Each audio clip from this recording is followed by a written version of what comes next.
যেখানে মাইলের পর মাইল আশেপাশে কেউ নেই, সেখানে ব্যথার আওয়াজ শুনবে কে?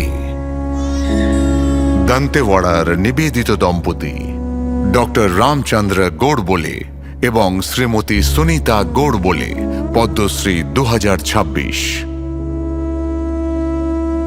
জঙ্গল যতটা সুন্দর দেখায়, সেখানে জীবন ততটাই কঠিন।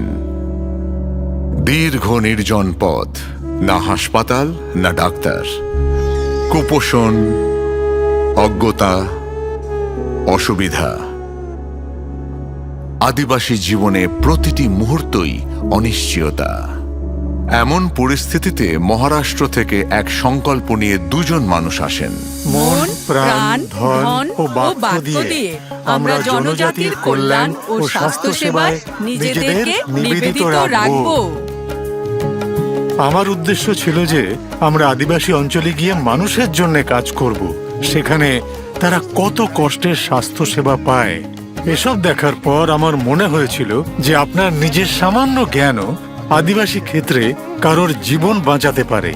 এই অনুভূতি যখন হলো, তখন ধীরে ধীরে আমার উদ্দেশ্য পরিণত হয়। এই দম্পতি তাদের আরামদায়ক জীবন ত্যাগ করে আদিবাসী কল্যাণকেই নিজেদের লক্ষ্য হিসেবে বেছে নেন। তারা সঙ্গে নিয়ে আসেন শুধু ওষুধ নয়, বরং আনন্দ, বিশ্বাস এবং আশা।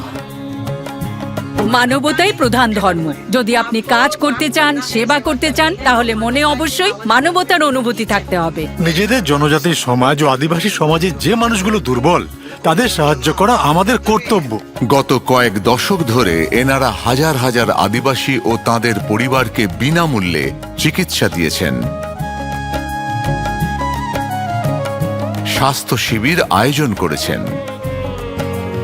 এনারা অপুষ্টিকে সুপুষ্টিতে রূপান্তরিত করেছেন।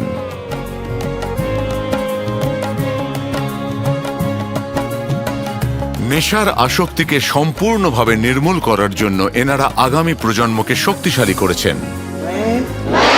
गुटखा, तंबाकू, शराब, इनका सेवन कभी नहीं करूंगा। এনাদের বছরের পর বছর প্রচেষ্টা আদিবাসী সমাজে পরিবর্তন আনতে শুরু করে।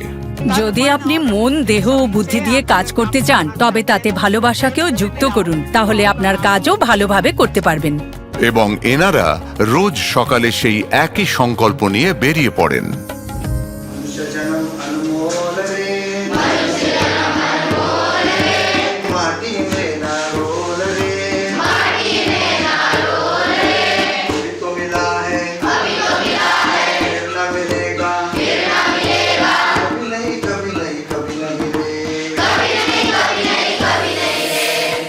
ডক্টর রামচন্দ্র গোড়বোলে এবং শ্রীমতী সুনিতা গোড়বোলে, পদ্মশ্রী 2026।